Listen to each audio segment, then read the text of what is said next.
Olá, queridos, bem-vindos ao canal Saúde Integral. Hoje eu vim falar de mais um tema de saúde para vocês. Nós vamos falar hoje sobre o aparelho respiratório, como é o funcionamento normal e as doenças que acometem esse aparelho. Então eu trouxe um desenho aqui, eu vou falar de forma bem simplificada, como eu sempre faço nos meus vídeos, que é para que você que é leigo entenda do que se tratam, né? As doenças, de como funciona o organismo, ok? Então eu trouxe um desenho para simplificar aqui o aparelho respiratório. Veja. Então nós respiramos pela boca ou pelo nariz. Esse ar vai ali pela laringe, pela traqueia, chega aos brônquios que se dividem aqui para os pulmões. E dentro dos pulmões, esses brônquios vão ficando cada vez menorzinhos, os bronquíolos, e vão chegar em pequenos sacos aéreos, como nós vemos aqui, ó, que são os alvéolos. É nessa região que ocorre a troca gasosa, que aquele oxigênio que nós respiramos é trocado pelo gás carbônico produzido no corpo. Então há uma troca, o oxigênio entra para dentro da corrente sanguínea e o gás carbônico, que é tóxico, vai sair para dentro dos alvéolos e vai fazer o caminho inverso, ó. Bronquíolos, aí brônquios, traqueia e sai pelo nariz. Aqui é como é o brônquio, né? O ar entrando e o ar saindo, né? Então, mostrando que através desses canaizinhos, né, vai ser levado o oxigênio até lá nos alvéolos. Então, o nosso pulmão é repleto de alvéolos. Ele existe para ter alvéolos, né? É nessa unidade pequenininha, nos alvéolos, que ocorre toda a troca gasosa. Então, é muito importante que essa unidade esteja em ótimo funcionamento. Tanto ela quanto os canaizinhos que levam, a traqueia, os brônquios, os bronquíolos. E as doenças pulmonares acometem essas coisas. Então, eu vou falar para vocês mais ou menos de cada doença pulmonar, como que ocorre para que a pessoa tenha os sintomas, né, pulmonares. Então, a primeira coisa que é bem conhecida é a pneumonia, né? Muitas pessoas já tiveram pneumonia e eu trouxe o desenho aqui da pneumonia. Vamos ver aqui agora desse lado. Lembra que eu falei que os alvéolos são aquelas estruturas que fazem a troca gasosa? Veja como esse alvéolo está cheio de secreção aqui, ó, cheio de pus, tá vendo? Essa situação acontece porque uma bactéria ou um vírus entraram pela sua via respiratória, causaram uma infecção, produziram muita secreção e essa secreção está localizada justo onde? No alvéolo, onde tinha que ter troca de ar. Não está tendo troca de ar porque está cheio de pus lá dentro. Está cheio de secreção bacteriana ou viral. Então, o que acontece? A pessoa tem falta de ar, além de ter muita tosse, porque o organismo reflexamente vai tentar eliminar esse excesso de secreção. Então, dá muita tosse, tem a febre. Esses são todos sintomas da pneumonia. Então, se não for tratado de forma adequada e rápida, a pessoa pode vir a ter uma insuficiência respiratória e até morrer, porque não entra oxigênio para o organismo. Por isso que a pneumonia tem que ser tratada rápido e adequadamente, geralmente com antibióticos ou com sintomáticos, se for viral, mas de qualquer forma procure, né, qualquer sintoma respiratório tem que procurar o seu médico. Mas só para você entender como é que funciona. Então, a pneumonia mostra que os alvéolos ali estão todos inflamados e cheios de secreção. Uma outra doença que também nós temos e que é muito comum é a bronquite. Então, a pessoa fala, eu estou colocando aqui as partes para que você entenda melhor, né? A bronquite, na verdade, olha, ela ocorre porque existe uma inflamação, como diz aqui, nos brônquios. Então, os brônquios estão inflamados e impedem de levar o ar adequadamente para os alvéolos. Ó, aqui, essa parte, não sei se dá para vocês verem, né? A parte do brônquio, ele não está aberto, como nós vimos na primeira figura, assim, pérvio, passando ali o ar, entrando e saindo. Não, ele está diminuído o diâmetro dele porque está cheio de secreção dentro do brônquio. E quais são as causas de bronquite? A bronquite ela pode ser aguda ou crônica. Se ela for aguda, geralmente é por uma causa alérgica, né? Então irritou os brônquios na hora que a pessoa inalou aquilo, aquele elemento químico, né? Uma fumaça, uma substância que causou alergia e aí aquele brônquio reage, inflamando, produzindo muita secreção, então tem uma bronquite aguda. Ou então por um vírus, né? A pessoa teve uma infecção viral e aí por causa da presença do vírus também o brônquio inflamou. Isso acontece na aguda. A crônica, geralmente, ela é causada por fatores irritantes constantes. Então, por exemplo, o principal de todos é o cigarro, porque é uma substância agressora que está continuamente entrando ali nas vias aéreas. Então, está destruindo aos poucos, vai inflamando, vai deixando em condições horrorosas, né, a parte respiratória. Então, o brônquio, ele começa a ficar mais espesso. Os cílios tem cílios, né? Assim, como se fossem uns mini cabelinhos levando, né, a secreção de baixo para cima para que você possa eliminar, eles param esse funcionamento. Tem muita secreção. Então, a pessoa com bronquite crônica, por exemplo, tem uma tosse horrorosa, né? Tosse sempre, é uma tosse produtiva. A secreção ou catarro que sai, geralmente é mais amarelado, né? Então, quanto mais amarelado, mais a gente tem a noção de que pode estar infectado. As bronquites, com o tempo, as pessoas que têm bronquite, por exemplo, têm muito mais chance de ter pneumonia do que a pessoa que não tem a bronquite. E pessoas também que estão expostas a fumaças, né? Então, que trabalham em locais que tem muita fumaça, ou que tem forno a lenha e fica ali, ou, por exemplo, que trabalham em minas de carvão, ou qualquer coisa assim que você inala aquelas substâncias também pode provocar irritação no brônquio. Então, tanto a bronquite aguda quanto a crônica podem levar à falta de ar, também precisam ser tratadas adequadamente, ok? Procure tratamento. Depois, nós temos também o enfisema pulmonar. Então, veja, olha, o enfisema, ele já é um problema não mais no brônquio, como nós falamos aqui da bronquite, mas nos alvéolos. Lembra que o normal era um alvéolo, aquelas bexiguinhas, né? Pérvias normais, passando o ar entrando e saindo, eles tinham aquele tamanho normal, eles são elásticos, né? Eles estão vivos, eles estão em bom funcionamento. No enfisema, o que acontece? Esses alvéolos estão todos machucados. Eles não são mais elásticos, eles não têm mais a capacidade de fazer adequadamente aquela troca do oxigênio pelo gás carbônico, que é crucial para a nossa vida, né? Então, eles estão como se estivessem esgarçados. Imagina um elástico assim esgarçado. Ele está assim lá dentro do seu pulmão. E isso não é um alvéolo, né? São vários alvéolos. Uma das causas principais também é o cigarro, porque além dele causar essa irritação no brônquio, quando ele chega no alvéolo, ele causa irritação no alvéolo também. Então, a pessoa com enfisema pulmonar, a principal sintomatologia que a pessoa tem é falta de ar, muita falta de ar. Por quê? Porque não está conseguindo fazer adequadamente essa troca desses gases, né, do oxigênio pelo gás carbônico.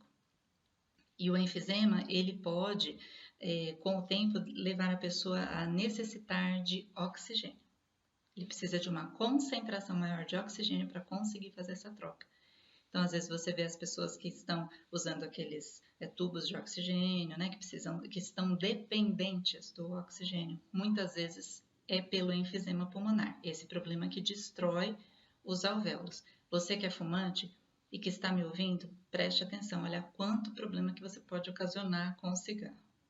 Uma outra coisa também que o cigarro pode ocasionar é a fibrose pulmonar, porque além de dar esse problema nos alvéolos de destruição da arquitetura, pode também causar como se fossem cicatrizes no pulmão. O pulmão fica todo cicatrizado. Já machucou e fez aquela como se fosse um queloide, né? Quando vai cicatrizar, às vezes não cicatriza direito, fica aquela coisa grossa. Então, isso tudo acontece dentro do pulmão, quando a pessoa tem fibrose pulmonar. As causas podem ser, como eu falei, o cigarro, podem ser doenças autoimunes, por exemplo, lúpus, artrite reumatoide e outras doenças autoimunes em que o próprio organismo produz anticorpos contra essa região. Eles acham, esses anticorpos, que é um vírus, uma bactéria vai lá e agride, na verdade é a própria célula, né? Isso é o mecanismo da doença autoimune. Então, ali na agressão desses locais também pode causar fibrose pulmonar. Outras coisas, infecções por fungos ou tuberculose, ou, como fala, quando as pessoas trabalham assim também em locais que têm produtos químicos, também podem causar fibrose pulmonar. E ela é uma das principais causas de dependência de oxigênio, porque destrói o pulmão. É como se você estivesse destruindo ali o pulmão. Então, veja o que acontece na fibrose pulmonar. Dá para vocês verem aí? Ó. Então, na fibrose pulmonar, lembra onde era para ter aqueles alvéolos, aquelas bexiguinhas? Olha o que aconteceu. Não tem mais. Ficou tudo assim, ó, né? Cicatrizado. Ele involuiu. E não existem mais os alvéolos. Então, assim, uns poucos que sobraram vai depender de muita quantidade de oxigênio que você respire para que possa determinar a sua sobrevida. Então, geralmente, via de regra, né, as pessoas precisam de oxigênio para sobreviver. Então, temos que tomar cuidado com o ambiente onde nós vivemos, né? Se você vive numa casa onde as pessoas fumam, você está também prestes a desenvolver esses problemas assim como eles, né? Não precisa você fumar, você pode estar num local onde tem aquele aporte de fumaça, seja do cigarro, seja um local que você trabalha, que tenha produtos químicos ou fumaça. Então, se você trabalha num local desses, você precisa usar máscara o tempo todo, ok? Se tiver algum sintoma pulmonar, tratar, porque às vezes pode ser uma tuberculose incipiente, que com o tempo pode dar isso, né? Então, qualquer sintoma pulmonar que você procure o seu médico. E também nós temos a asma, né? A asma, ela é um outro tipo de doença que também é do brônquio, assim como era a bronquite, lembra? Só que a asma, ela não é por uma inflamação do brônquio nem um monte de secreção. Não, ela é porque o brônquio fica reativo a alguma substância alérgica e ele fecha, de repente.